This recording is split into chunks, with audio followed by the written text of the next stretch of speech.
A partir de agora, venha aprender a cumprir o ID.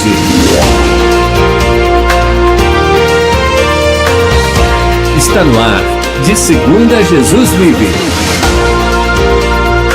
Apresentação, Temer Saad.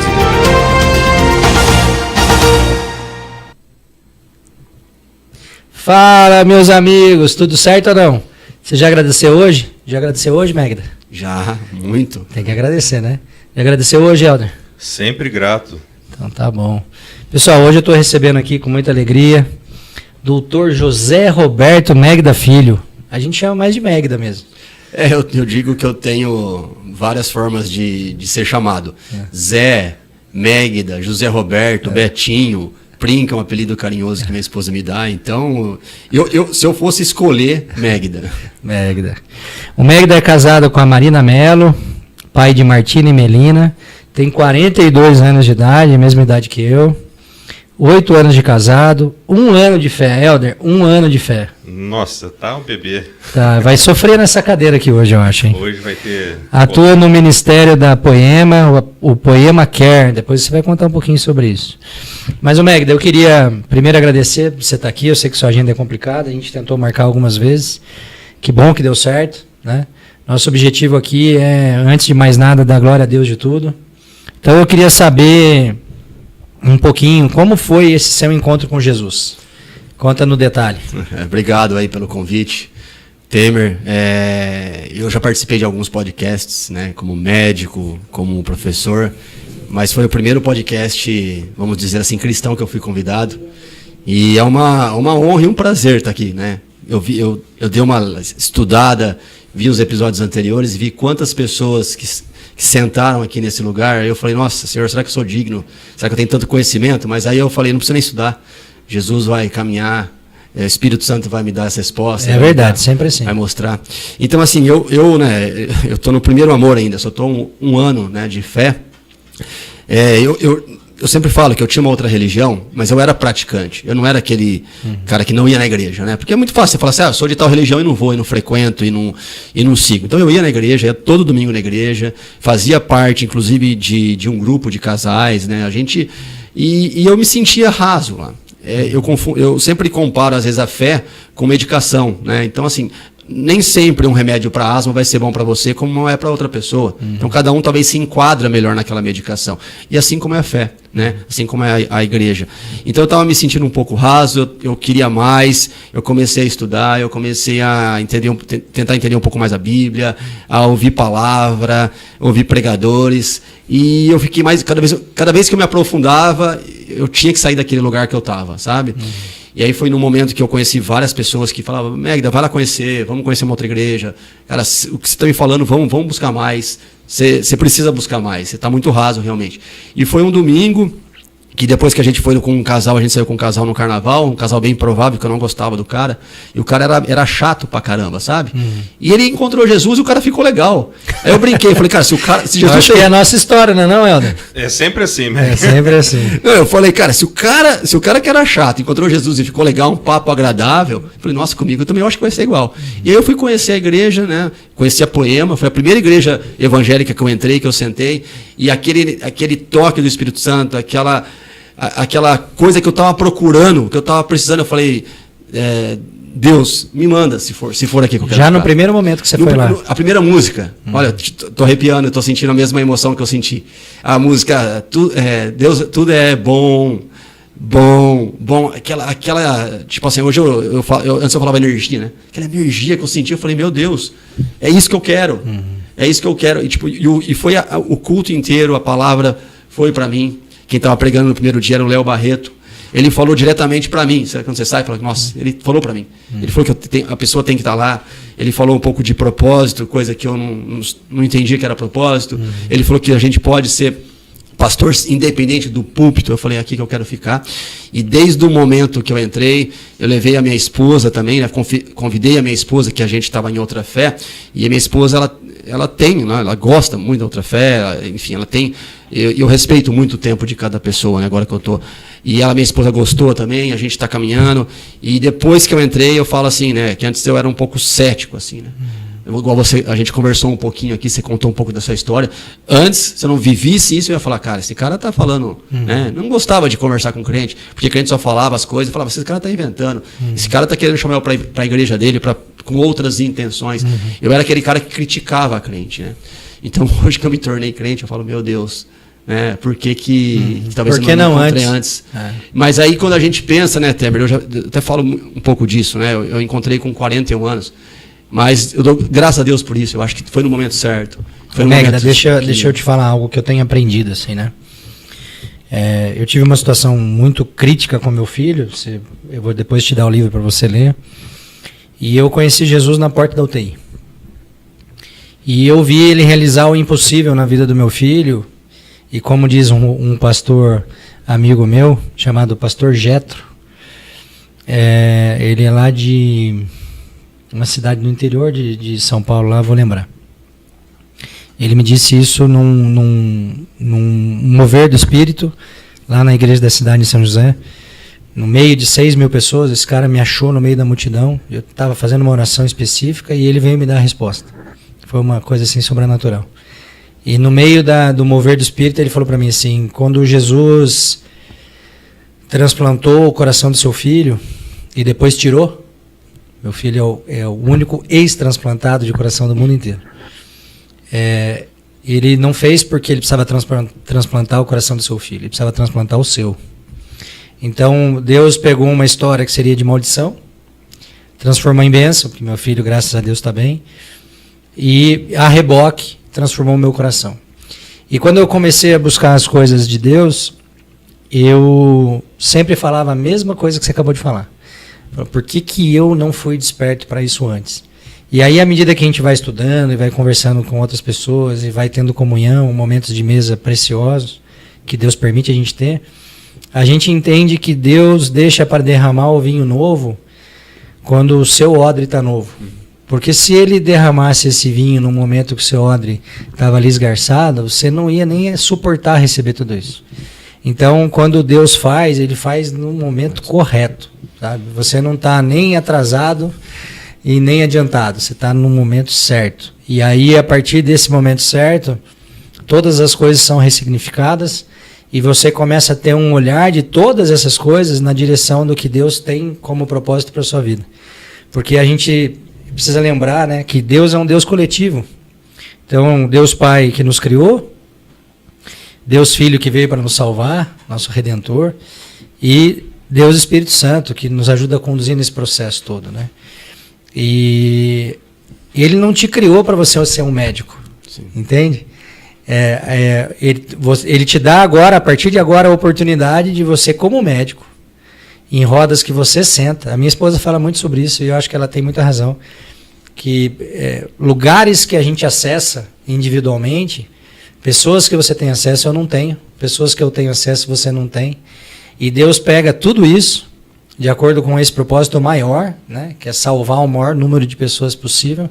Ele quer resgatar as pessoas, né, esse é o amor dele, esse é o tamanho da misericórdia que ele tem.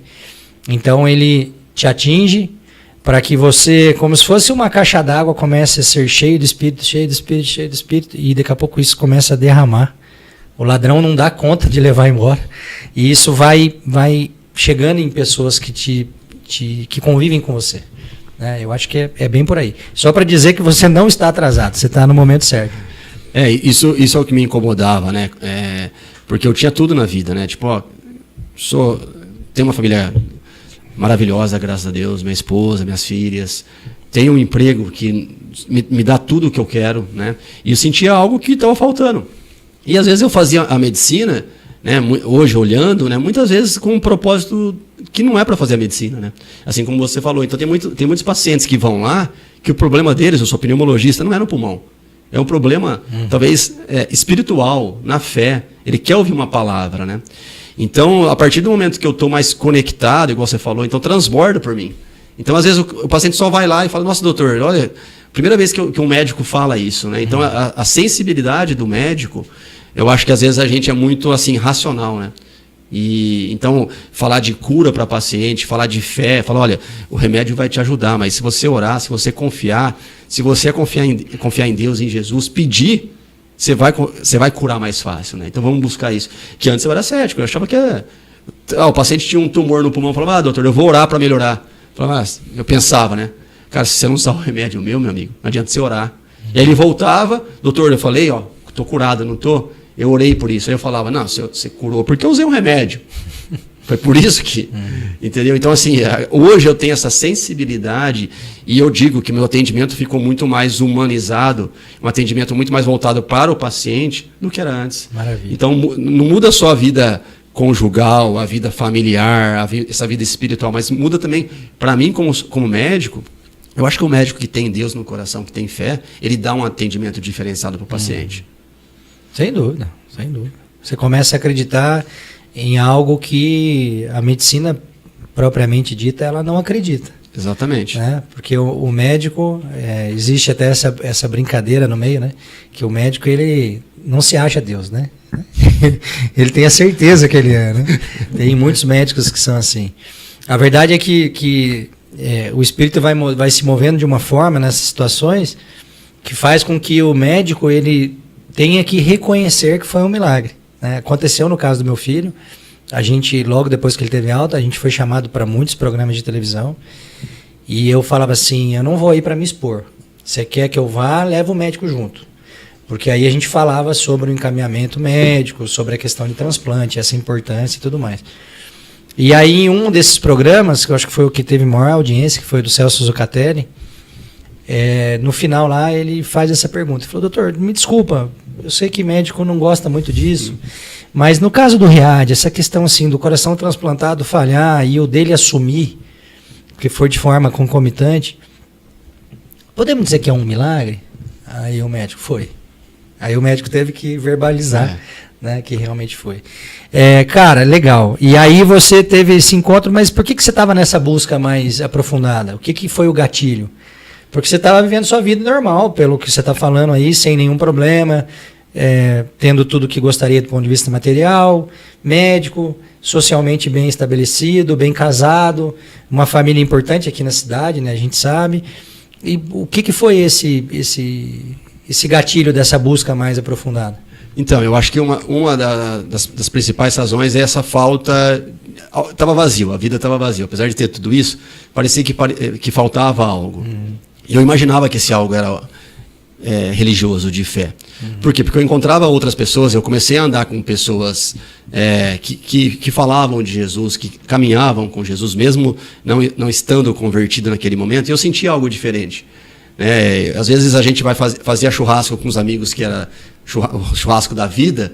Você acabava o churrasco e falava, nossa, mas que angústia que dá, né? Você bebia final de semana, que angústia que dá. Viciado em pornografia, uma angústia, né? Então o pensamento pecaminoso do ser humano, aquilo dá uma angústia no outro dia. E aí quando eu dava com essas pessoas que ia no meu consultório para me falar o bem, queria tomar um café comigo para falar coisas boas, eu me sentia bem. Eu falava, isso daí só pode ser um mover do Espírito Santo. Então isso começou a me incomodar. E aí eu comecei a estudar a Bíblia, comecei a ler a Bíblia, coisa que eu não fazia, e às vezes eu notava, nossa, a Bíblia está falando uma coisa, e eu estou praticando outra, né? Na Bíblia não tem isso, eu estou fazendo isso. Na Bíblia não adora isso, eu estou adorando isso. Então, a partir do momento que eu comecei a aprofundar na Bíblia, aí que começou a me incomodar mais ainda. Falei, não, então eu tenho que escolher. Ou eu paro de ler a Bíblia e paro desse incômodo que está acontecendo aqui no meu coração, ou eu vou continuar lendo a Bíblia e vou tentar seguir o que acontece na Bíblia, né? Então eu vou tentar procurar uma igreja que está ligada na Bíblia, que está falando o que tem na Bíblia, porque não adianta. É a mesma coisa eu estudar um livro de medicina, estou estudando o tratamento e vai chegar no paciente lá e vou fazer totalmente errado. Não tem nenhum cabimento fazer isso. Não tem como dar resultado. Não tem como dar resultado. Então, isso me incomodou. Então, eu acho que foi essas duas partes. Andar com pessoas, então, já uma dica para quem às vezes não converteu. Tenta andar com pessoas. Comunhão, cara. Hoje, essa questão de mesa. Eu era um cara que, talvez um problema familiar que eu tinha, que eu gostava de beber e achava que estava tudo certo. Mas eu não era alcoólatra, estava longe disso, né? Mas aquele negócio, nossa, trabalhei pra caramba hoje, vou beber. E aí quando você bebe, você deixa a esposa de lado, deixa a filha de lado, fica agressivo, sai palavras da sua boca que às vezes não sairia quando você está são, e você se sente na razão. Que a esposa vai falar, não fala isso, não pega a criança assim, fica com a criança. Fala, não, eu trabalhei a semana inteira, eu não posso chegar em casa e beber em casa. Final de semana, não posso fazer churrasco e ir com meus amigos. Então, assim, é umas coisas que, tipo assim, se eu quero mudar, eu vou ter que procurar pessoas que não são assim. Exato. Né? E eu sempre trago a medicina, que eu pratico, com a fé. Se você quer parar de fumar, você vai ficar andando com pessoas que fumam? Não. Eu vou mudar isso. Sim. Se você quer parar de fumar, você vai ter um maço de cigarro no bolso? Não. Então eu tenho que mudar. E esse caminhar com pessoas que são pessoas de Deus, me deu o gatilho, né? Falou, tem que virar a chave. E assim, hoje, né, eu não sinto falta nenhuma do mundo que eu vivo, né? Porque às vezes, a primeira coisa que, tipo, eu ia num casamento de crente, eu tenho muitos parentes que são crentes. Vai ter bebida alcoólica? Nossa, casamento de crente sem bebida. O que eles bebem? Né? Como que eles vivem? Como que eles são felizes, esse povo? Hoje, assim, a gente vê, é uma coisa, minha esposa fala, eu pedi uma coisa e parece que Deus entregou mais. Hoje eu me sinto tão mais feliz em estando junto com essas pessoas, em conversando com essas pessoas e vivendo o que as pessoas vivem, do que aquela vida que eu tinha. Que eu achava Sabe que era uma que felicidade. eu fico vendo o Magda falar aqui, tô achando que você está contando a minha história, cara. Porque a minha história era muito parecida em relação à bebida, né? Até que um dia o Espírito me visitou na minha casa e falou, olha, você está pedindo mais de mim, mas eu não vou te entregar. Porque eu já te pedi a sua cerveja e você não me entrega. E eu falo, é impossível não me arrepiar. Porque eu lembro da situação, né? E a partir daquele dia eu nunca mais bebi. Porque foi muito claro para mim. Falou assim, cara, a bebida para você é um problema. Você acha que não é, mas é. Né? E geralmente é assim, né? Porque a gente, na questão dos vícios, todos eles, você falou de um vício, que é vício em pornografia, tem tantos outros, vício de falar mal de alguém, vício de mentir, vício de querer aparentar o que você não é, tem uma série de vícios, né? A gente não dá conta que a gente, ao praticá-los, a gente vai escalando esses vícios. E a gente faz sem perceber. E a consciência cria um sistema compensatório disso, dizendo, eu bebo, mas bebo em casa. Ah, eu faço isso, mas é porque eu trabalhei muito. Então você vai de forma até inconsciente tentando compensar isso do ponto de vista da sua própria consciência. Né? Mas a verdade, fica aí o recado, que a bebida é a porta da maioria de todos os males que acometem o ser humano, né? Hoje a gente, fazendo esse trabalho de rua e fazendo esse trabalho de evangelismo de forma frequente, a gente percebe que muitas das pessoas que chegaram em vício de cocaína, de crack, que se afundaram nisso, começaram pela bebida. E pasme você, não sei se você sabe, o tratamento da dependência de bebida alcoólica é o mais difícil dentre todos eles. É mais fácil uma pessoa abandonar o uso de crack do que abandonar o uso da cachaça. E isso é comprovado e estatisticamente a gente conversa nas clínicas de recuperação e a gente sabe disso. Então, se você quer ficar cheio de alguma coisa, com a cabeça cheia de alguma coisa, vá ficar com a cabeça cheia do Espírito Santo. Ele está querendo falar com você e quando ele te visitar, meu amigo, você vai ver que não tem sensação melhor nesse mundo. É você poder estar com esse ouvido atento e você ter essa sintonia de receber direção do Espírito Santo. E para isso acontecer, você precisa entrar num lugar de submissão à sua palavra, né? Você precisa entrar num lugar de obediência. Se você não estiver em obediência, esqueça.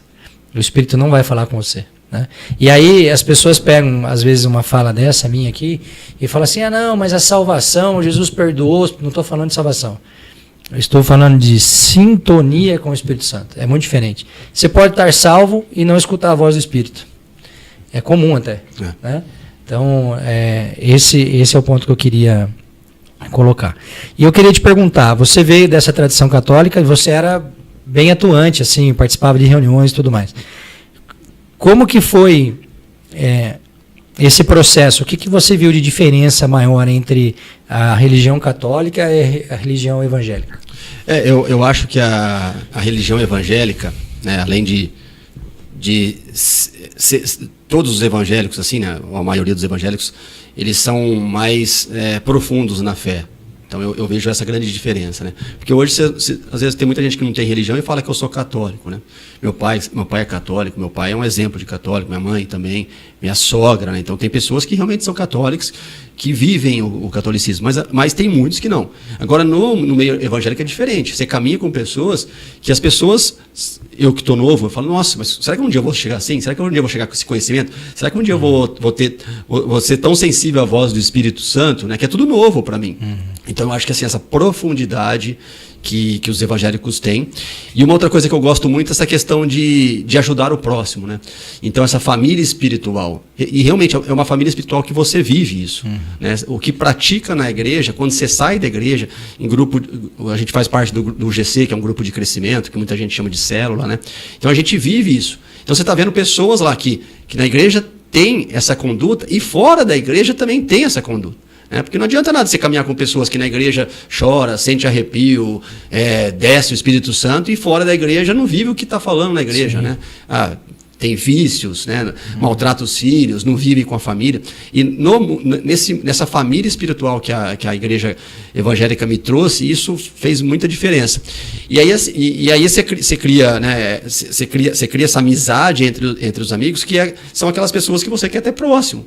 Então, às vezes, antes que tipo, você queria estar próximo de várias pessoas que é do mundo para você se divertir. Hoje você quer estar próximo de pessoas que vão falar de Jesus. Então, hoje o que me satisfaz é estar próximo de pessoas que escutam Deus. Né? Eu até vi uma na internet, né? Não adianta você conversar com pessoas que não conversam com Deus.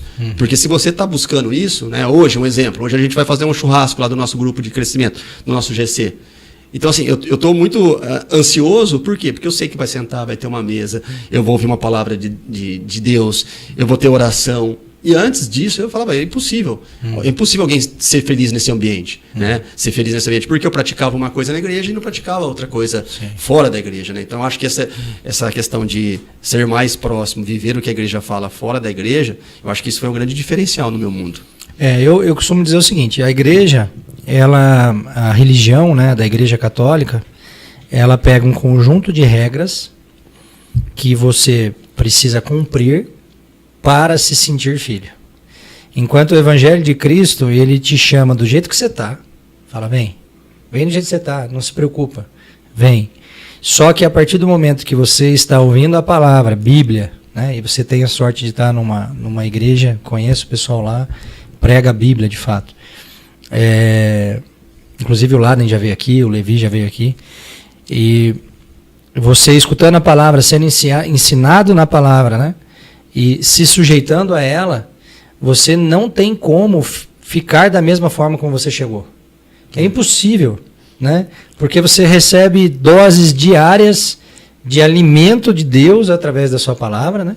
Porque a gente precisa lembrar isso. Em primeiro lugar, é a palavra de Deus. A gente pode buscar várias coisas, e eu busco. Eu estou falando com você como alguém que busca.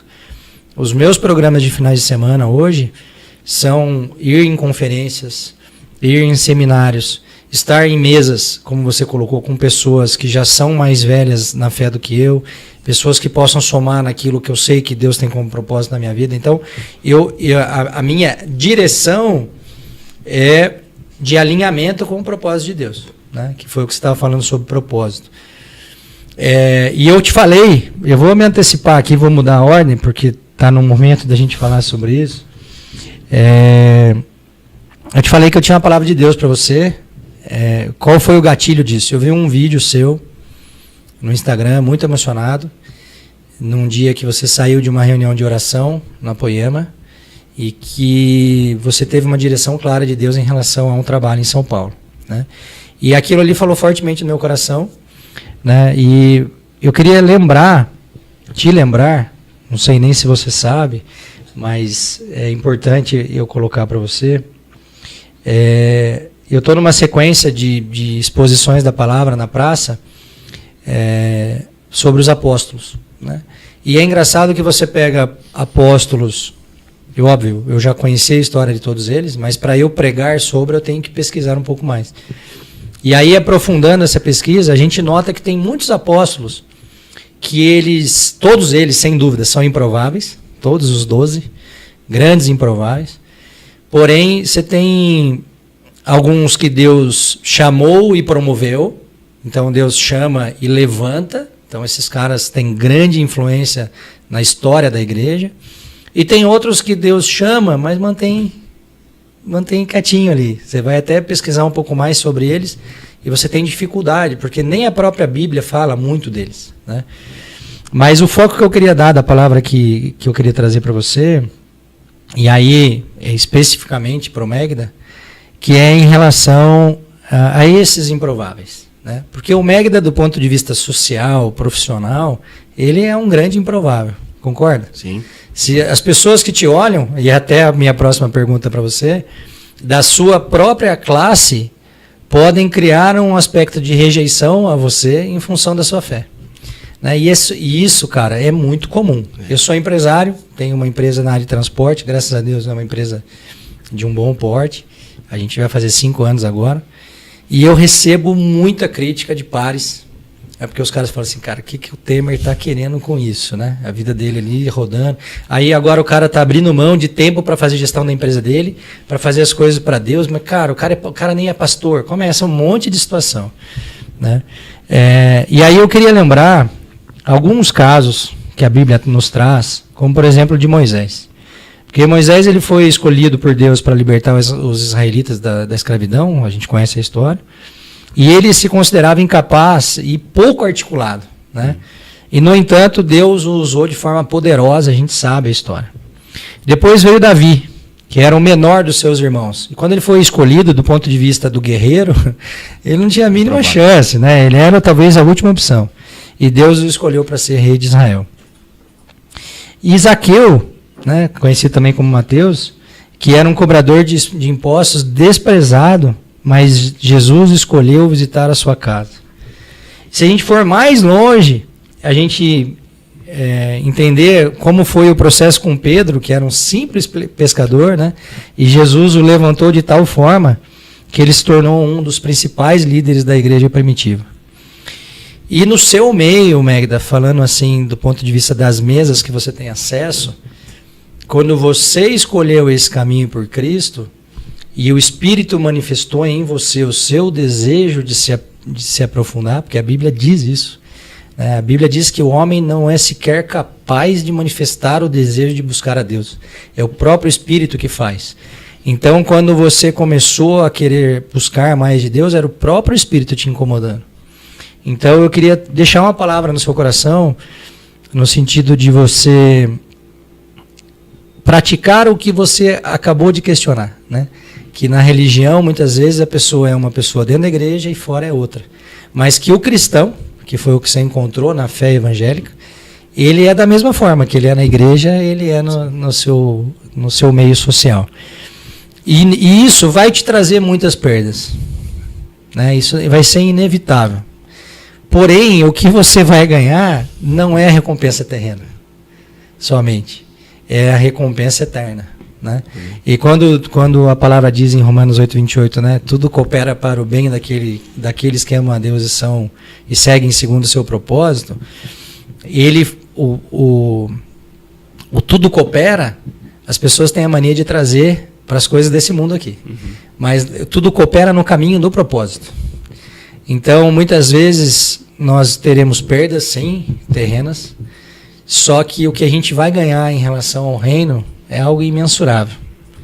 Então esteja preparado para esse nível de renúncia, porque com toda certeza isso vai acontecer. Especialmente no seu meio. Médicos que terão resistência à sua fé e que vão, de certa forma, tentar te isolar desse meio, porque você está manifestando algo que muitas vezes agride o que eles entendem como correto. E isso é muito comum. Né? Eu sou o diretor na Fiesp.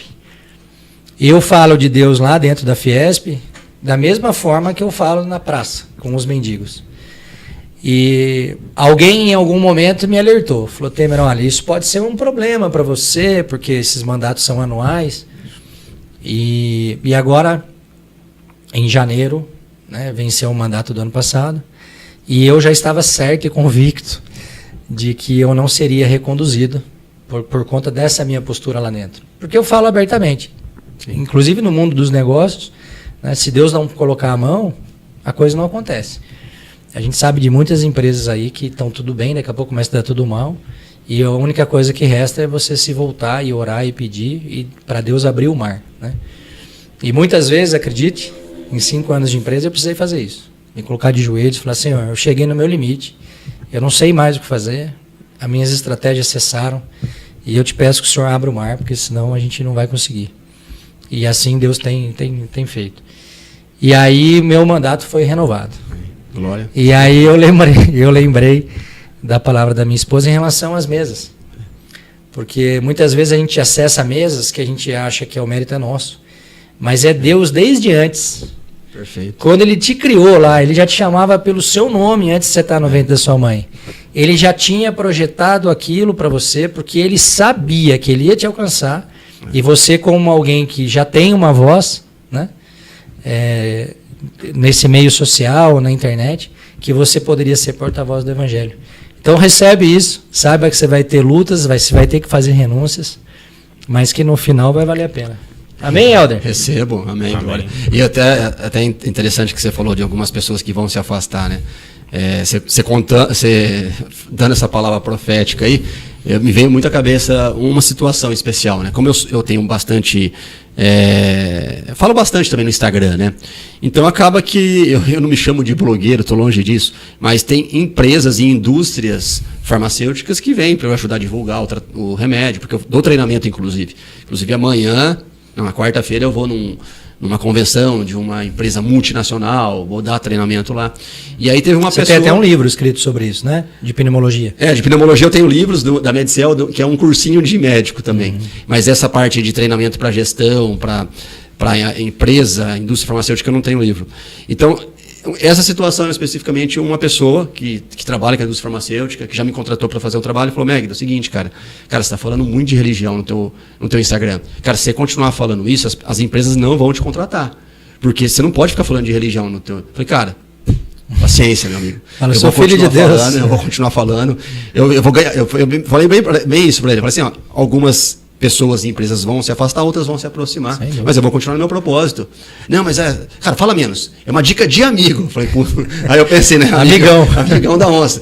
E é isso. E amigos mesmo, né? Tipo, não vou chamar o Megda mais, que ele não bebe. Veria até meme de figurinha de WhatsApp, né? Crente bebe. E por estar exposto também nas redes sociais, a partir do momento que você vira crente, tá todo mundo de olho, né?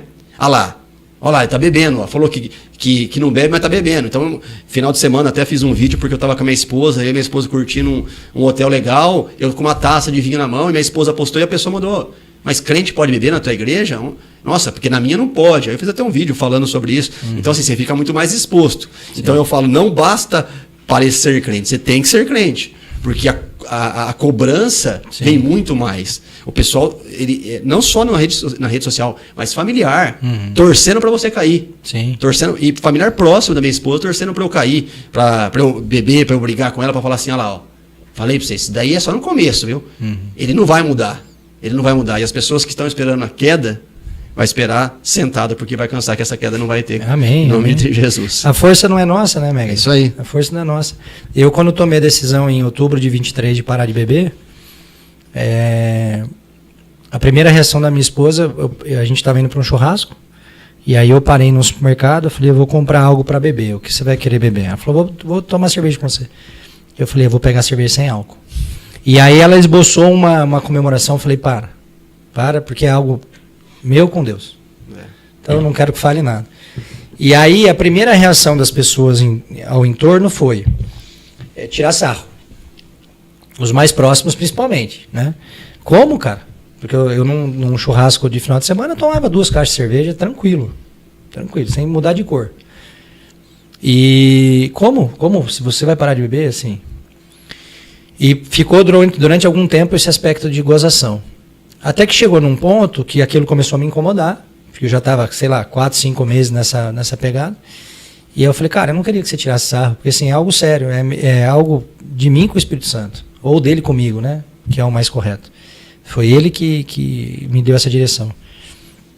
E aí as pessoas começaram a querer entender. Sim. Esse é o segundo estágio. Primeiro é a gozação, o segundo é querer entender o que aconteceu. E o terceiro é as pessoas começarem a parar de beber também.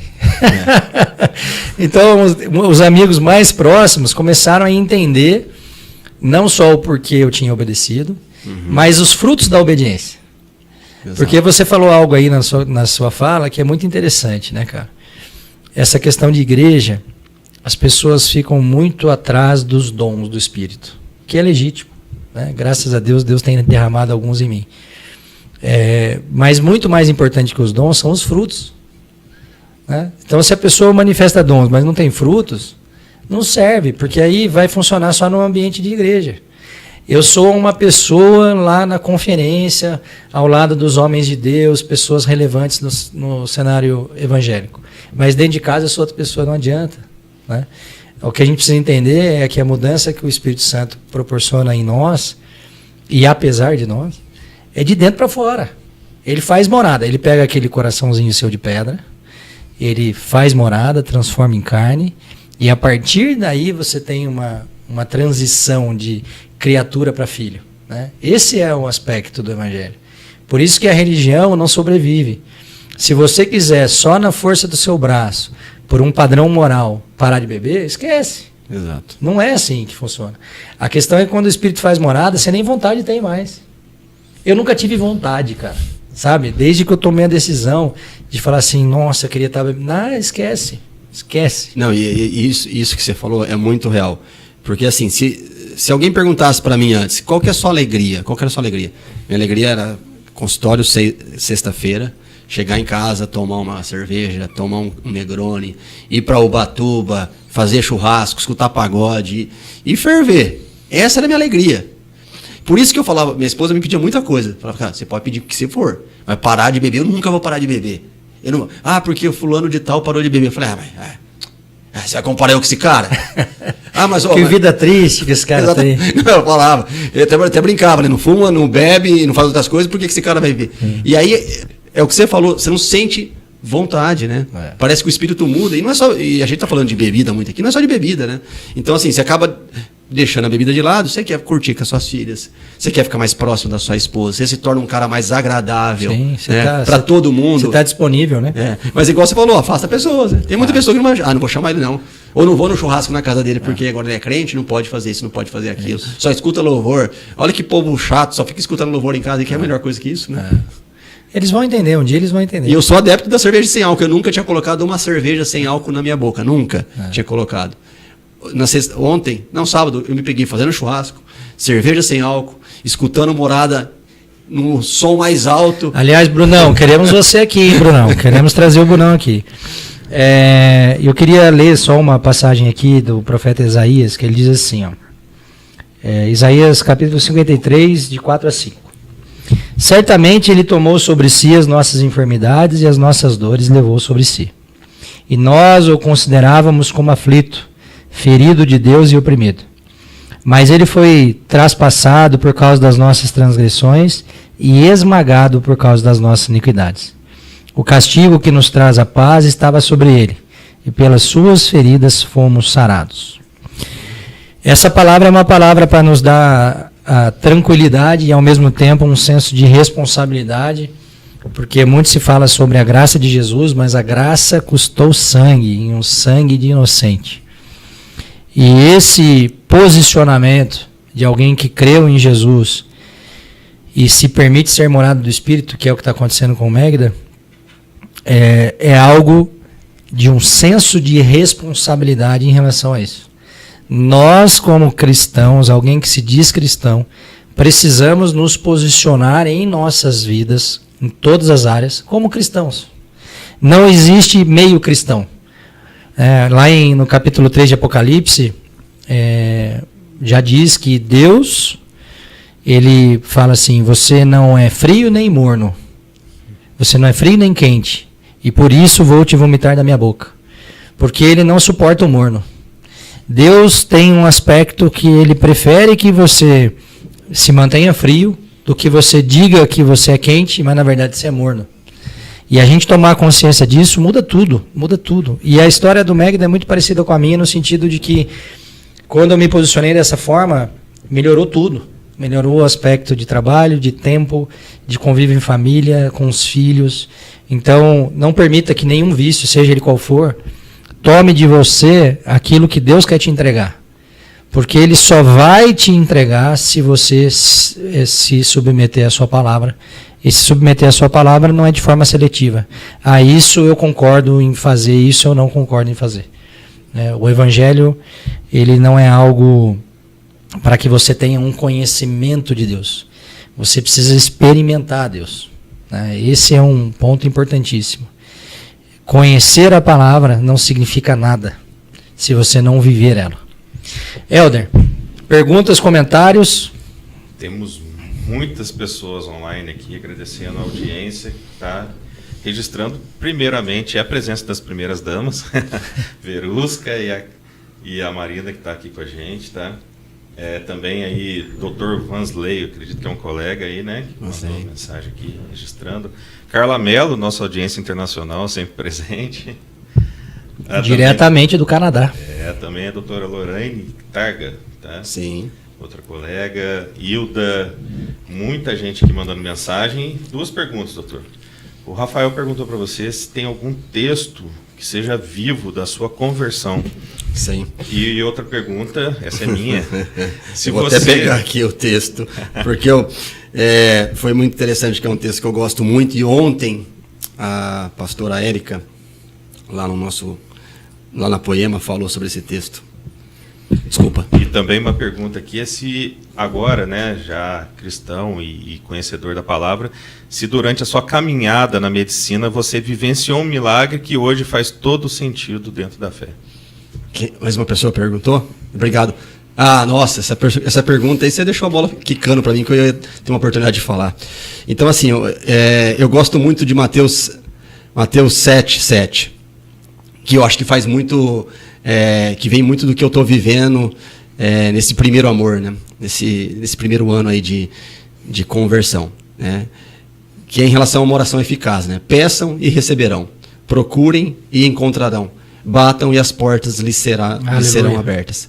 Pois todo que pedem, recebem, todos que procuram, encontram, e para todos que batem, a porta é aberta. Então eu me via muitas vezes pedindo do jeito errado, procurando onde não tinha nada, e batendo na porta, talvez de uma intensidade fraca.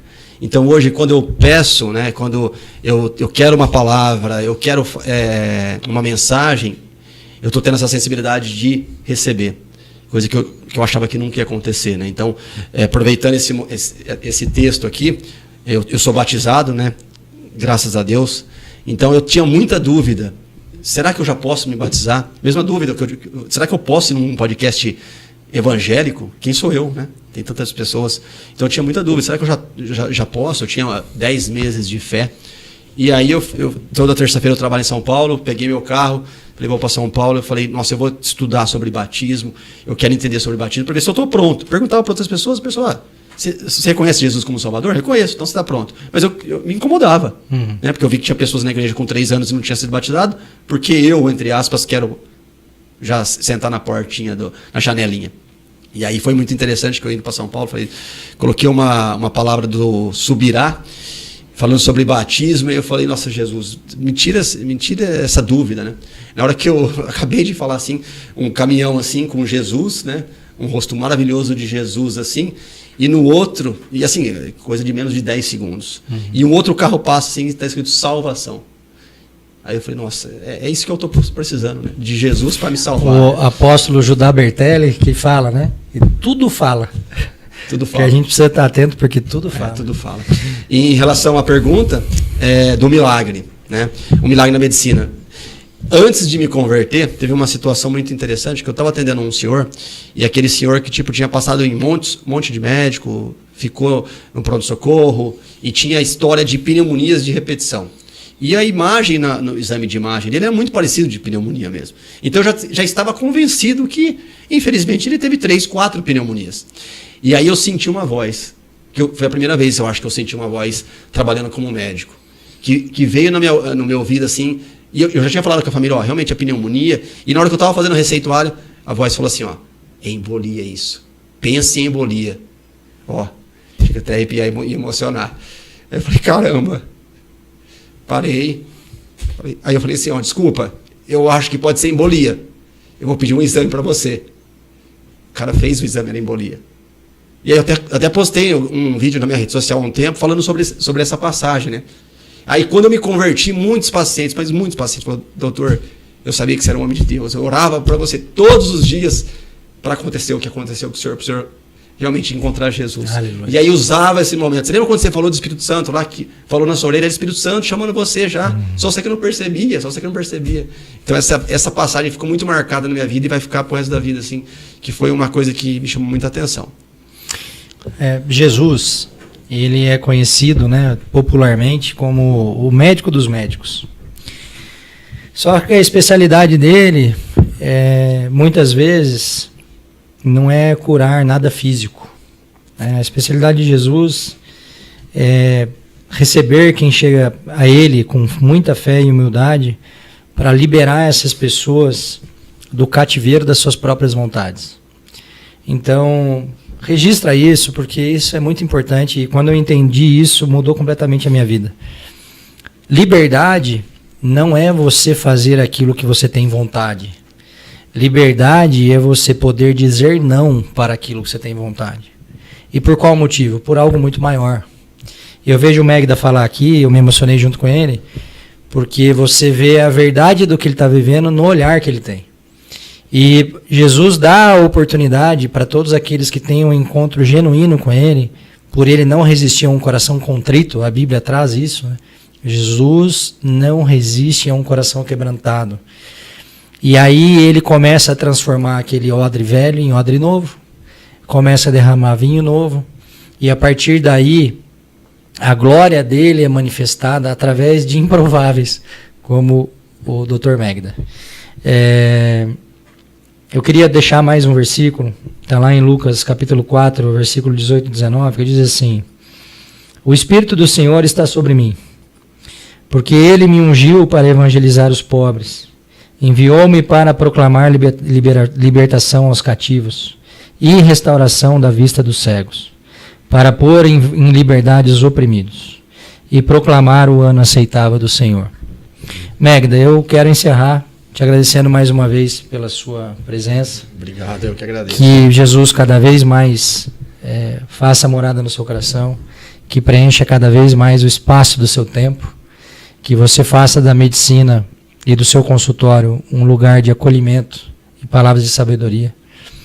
É nítido o que o Espírito quer fazer na sua vida através de você, que pessoas possam conhecer essa verdade que você está desfrutando agora. É um caminho sem volta, irmão. Graças a Deus por isso. Quando a gente de fato entende a preciosidade que é andar com o Espírito, a gente não busca mais nada nesse mundo.